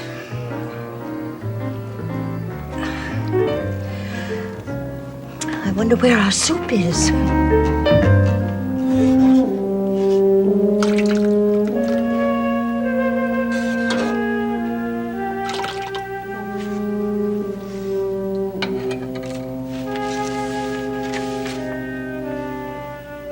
Dear Deborah, this soup was supposed to be part of that dinner I promised to cook for us, but we'll have to make it some other time. It's more important that I stay with my friend and nurse her back to health. This soup is from an old family recipe. It'd be a shame for it to go to waste. Enjoy it. Miss Corey.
this is the 4th time I've been up to Mallory's office today and the man still isn't in. Will you relax? You're not getting married till next week. Yeah, but if I'm gonna get any time off to go on my honeymoon, I've got to talk to him now. Well, you're not gonna see him until after lunch.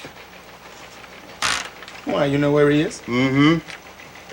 Front row with a grand jury hearing on the Stokes case. Oh, that's right. That's today. Well, hopefully it won't take too long for them to come down with an indictment. I mean, it's obvious the guy shot his girlfriend. Deborah really has this case nailed down tight. Well, Logan doesn't want to take any chances. He's presenting the evidence to the grand jury himself. What you say? You know, I think this is the first time that he's been in the courtroom since he was elected DA. Yeah, well, he'll get the indictment, but you're still gonna have to wait until after lunch to see Chief Mallory. Yeah, well, I hope his lunch is good and they put him in a better mood. Well, I hope so, for your sake, pal. I mean, you're not giving him much notice, even if it is a good reason. Yeah, well, I think it's good reason. The question is, will he? Well, I wouldn't expect much sympathy on matters of love and marriage. From what I heard, he didn't do so hot in those two subjects. Oh, well, thanks for cheering me up, buddy. Anytime. Guthrie. Steve. Oh, glad I caught you in. It's Owen Madison. Owen. Wow, this is a surprise. Where are you? Well, I'm still in sunny California. It's about 78 and clear right now. Yeah, well, it was 28 and very cloudy when I came on work today. What you doing? I hope you don't mind me calling, Steve. Listen, it's about Deborah. Really? What? I'm worried about her. What's the problem? Look, I spoke to her just a little while ago, and she didn't admit anything outright, but Steve, I could tell from her voice that something is definitely wrong.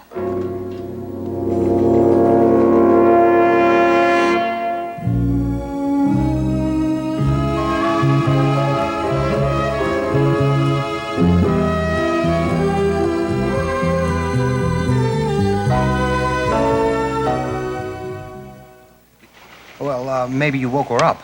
Maybe you were talking to a lady who was half asleep. No, Steve, she said that I didn't wake her. No, she just didn't sound right to me. Yeah, well, Deborah's been feeling kind of poorly lately. She was pretty sick a couple of days ago. Right. Something about food poisoning. Yeah, something like that. Look, Owen, the last time I talked to her, she said she was feeling fine. Now, maybe she just isn't all that enthused about talking to you. Steve, I don't think that's the case. Oh, and you know, the reason she didn't follow you out to California was because she wanted to put some distance between the two of you, to think about the relationship. You know, you may be crowding her. Steve, you know, did it ever occur to you that maybe she regrets not going out there? Well, maybe she is kind of down in the dumps because she misses her job. And you really think that's it, huh? Well, as soon as she gets back on active duty, maybe her spirits will brighten. I see, and everything will just be all right. Oh, God. Well, who knows? Maybe you're right. I know I'm right. So how are things going for you? How's the movie? Oh, it couldn't be better. An editor I've worked with on several pictures is here with me right now, cutting Mansion of the Damned for me. Well, I'm looking forward to seeing that. Well, you may get a chance sooner than you think, actually. The post-production's going pretty well, and I am now negotiating with a couple of major distributors who are now vying to see who will get the privilege of releasing it. Well, that sounds encouraging. Yeah, well, of course, we can't have any definite commitment until they see the rough cut. Hey, Owen, how long do you think it's going to be before you're coming back to Monticello? I can't even guess, Steve, but I'm going to be back. Terrific. I'm sure I'll be very envious of your California tan. Steve, listen, about Deborah. Now, look, I know that you care about her. That's a very, very good observation. For whatever reason, she really didn't sound too good when I speak to her. Now, just do me a favor, will you? Just keep an eye out, all right? Just make sure that she's doing okay. I have every intention of doing that, Owen. You don't have to ask. I know what I wanted to anyway. Oh, God, Steve. Listen, just take care of yourself, okay? I'll talk to you soon. Good luck on your movie.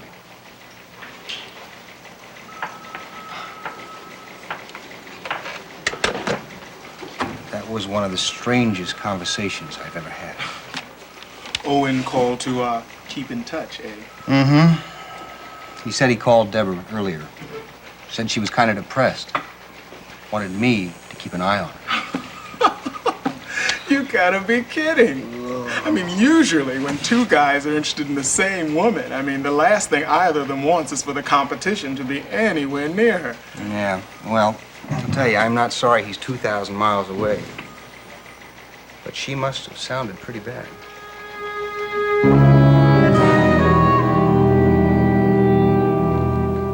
Well, I think it's all over but the shouting for Mr. Stokes.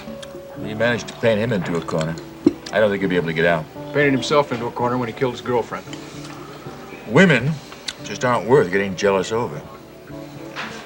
It's too bad we couldn't bring up his attempted escape from police headquarters.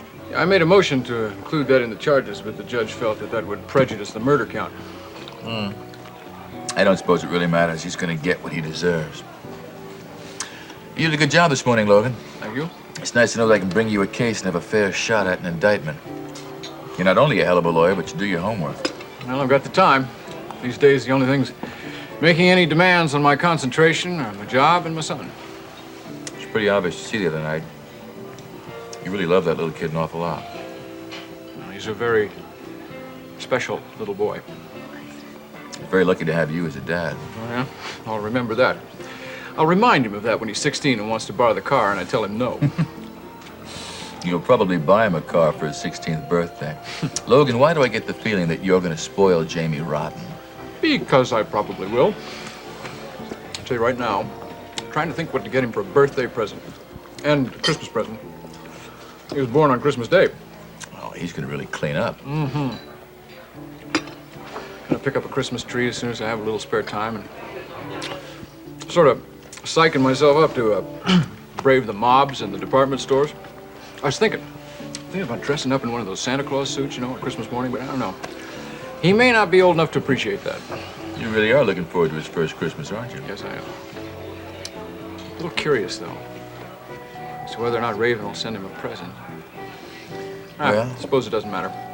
This is the season for goodwill towards all mankind. Mm-hmm. You suppose that includes ex-wives? Mm-hmm. Having some fond thoughts about Ivy, are you? Take the Fifth Amendment on that one. What are you going to do for the holidays, anyway?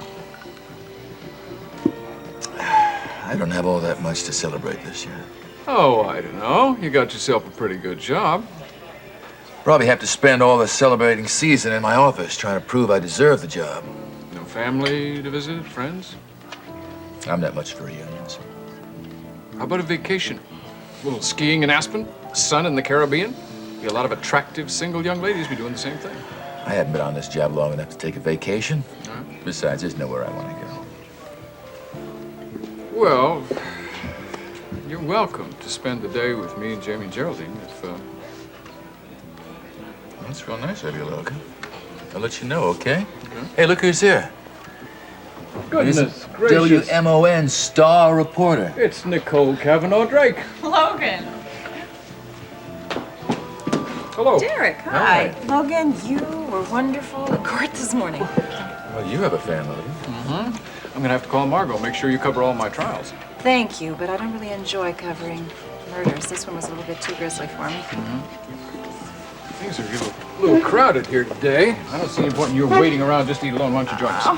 Please, please. Only if you're not talking business. I don't want to interrupt anything. Oh, what are you talking about? Sit down. No. We'd enjoy your company. Persuade me. Oh, we're a very persuasive pair. People are remarking on it.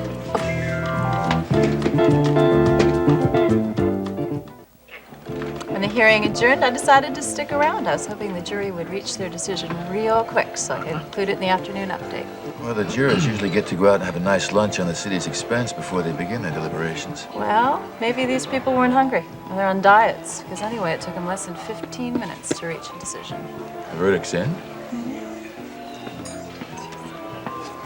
Well, are you gonna make us watch the afternoon update? Or you're gonna tell us what it was? Mr. Stokes has been indicted for first-degree murder. All right. Congratulations, Counselor. Thank you very much. When you present me with such a well-prepared case, you make my job very easy. Here is to law and order. Right to that. Or should I say to the chief of police and the chief prosecutor? Look, if you two will excuse me for a minute, I think I want to call the county clerk. You don't believe me? Oh, I believe you. I just want to see if they've scheduled a trial date yet. I'll be right back.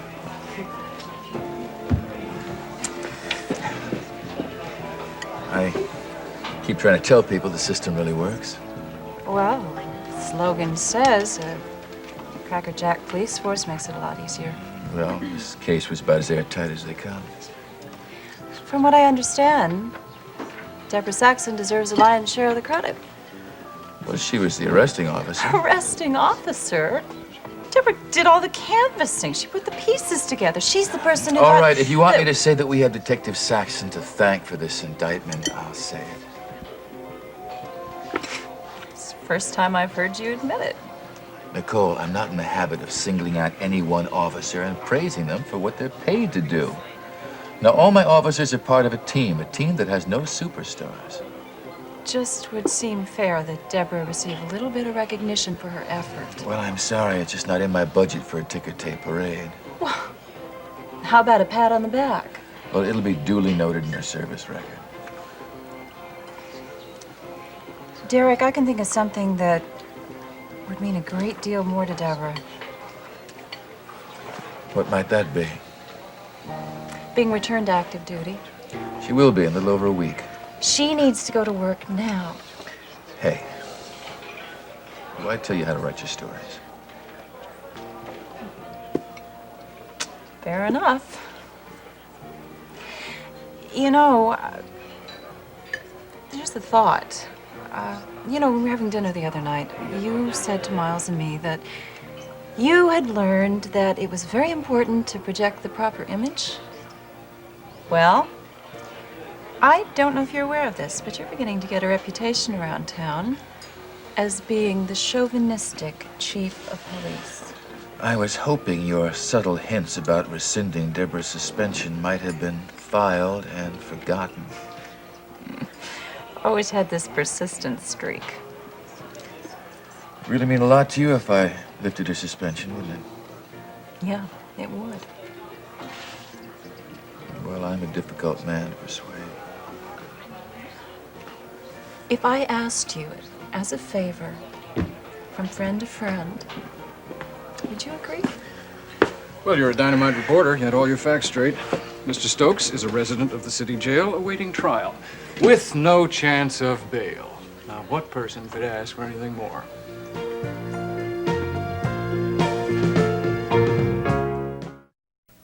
Well, I didn't hear any ominous ahas during the examination. Can I take that to mean that I've passed my physical? Oh, it seems to me you're in excellent health, Mike. That's encouraging. I'm going to send these blood tests and the other tests out to the lab this afternoon. We should, in a couple of days, have a pretty good picture of your overall condition. You don't think I'll have any difficulty in increasing the value of my life insurance policy? Oh, I think you're going to be around to make those monthly payments for a long time. With the way inflation is spiraling, I figured my present policy isn't worth much, so I thought it might be wise to upgrade it. You know, if you hadn't called me for an appointment within the next month or so, I was going to be contacting you because you're overdue for your physical, you know? I didn't realize it had been a year. I guess I've been so busy it slipped my mind. It's these regular checkups that make sure you're in shape for those hectic schedules. Well, with the amount of time Draper spends in the office, I'm beginning to wonder if I'm not slowing down a bit. You know, there's somebody I would like to get in here for a checkup. I'd like to make sure that all the extra work he's been doing has not been running him down. He works hard, all right. Too hard, if you ask me. If he's not in court, he's rushing to some meeting or doing research in the law library.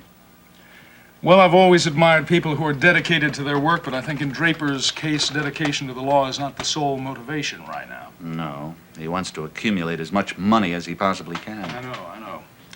Just to pay Margot back all that money she shelled out as a down payment on their house. It seems to be paying off. He told me that he expects to pay Margot the first installment this week. Well, there's no hurry to pay her. I wish he'd ease up. I suppose he'd like to cancel that debt before the baby's born.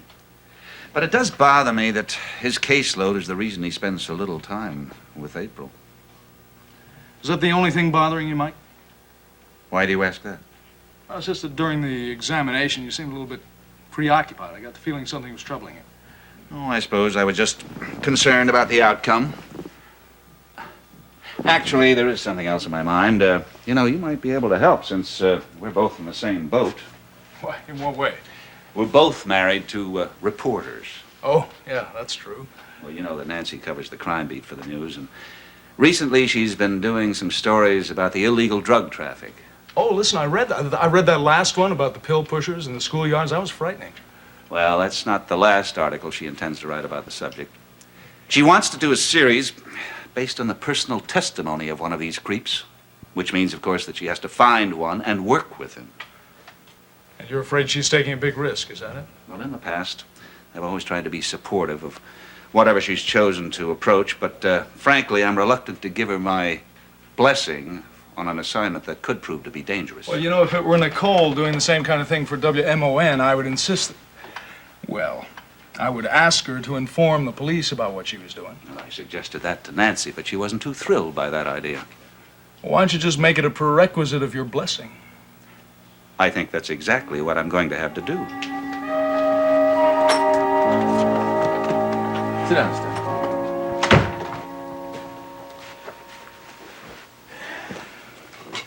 My secretary says that you've been trying to meet with me for the better part of the day. Yes, I guess I knocked on your office door once or twice this morning. Well, I hope you haven't been neglecting your assignments just to hang around headquarters waiting to see me. Oh, no. No, I just figured today was as good a day as any to put a dent in that stack of paperwork that was on my desk. Ah, yes.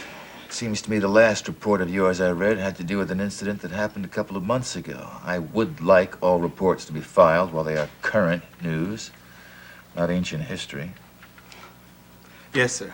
I came to see if you would sign this form for me. This is a request for a leave of absence. You planning a little vacation? Well, sort of. You want to take off next week? Well, look, I know that it's kind of short notice. The active duty roster's already been drawn up. And you are on the schedule. Well, there are some pretty special circumstances. Well, I hope so.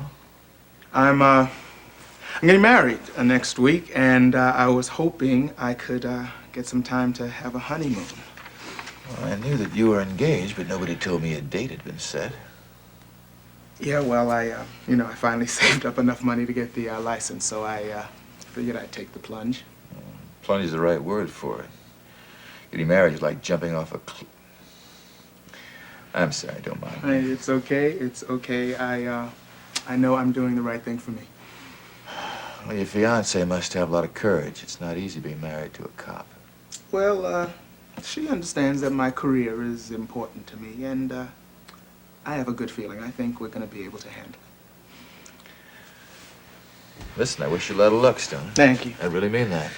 Look, Chief, it would really mean an awful lot to us to have some time to get away and be by ourselves. Look, I'd like to oblige you on this, Stoner, but our manpower situation just isn't all that good, and you know how thin we're spread out. Chief, I really am aware of all that. Well, I suppose we can get along without you. You check with Captain Anderson first. If he's willing to rearrange his schedule, then it's all right with me. Look, I really appreciate this, Chief. Well, if you brought your paperwork up to date, that'd be a nice way to show it. I will get on it right now. And thanks again. Stoner, wait. Wait a minute. Give me that. Why don't you just consider your request approved? You mean I don't have to even see Captain Anderson?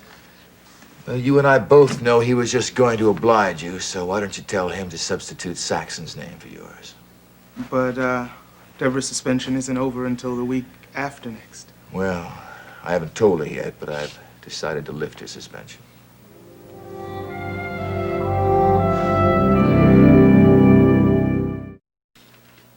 Well, thanks to some nice detective work on the part of Detective Saxon, we managed to get an indictment against Earl Stokes this morning. All right. I'm glad to hear that. Deborah did an awful lot of work on that investigation. Well, I still believe I was right in suspending her for her carelessness, but I also suppose it would be unfair to just ignore her positive contribution. Yeah, well, look, I really think that Deborah is aware that that was one hell of a mistake she made, and it really isn't like her to let something like that happen again. Well, I also didn't want people thinking I was just coming down on her because she was a woman. I haven't heard any rumors around here to that effect. But, she's really gonna be glad to get this news. I can promise you that.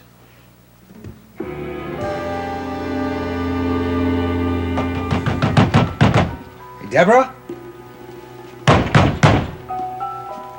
Hey, Deborah! Oh, not Hey, again. mister, take it easy with that door. It's only made of wood, you know. Ah, relax.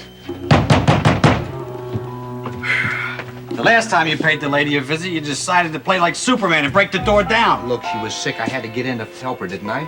Replacing doors is not my kind of favorite job, you know. Mr. Bailey, the city paid for it. Look, all I want to know from you is if she's home. She's not in there. Really? Did you see her go out? I sure did. I had to do some plastering thanks to that job you did on the door. Lucky she left that door open or I would have never found her. Found her? Wait a minute, what are you talking about? She passed out. I had to call an ambulance. She's over in the emergency room, Monticello General.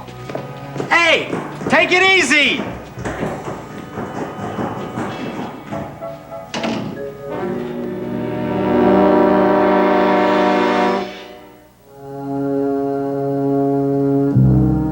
Seems as though a harmony is hard to find,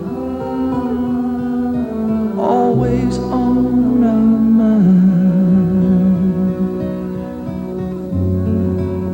and frustrated days pass without sight, the edge of night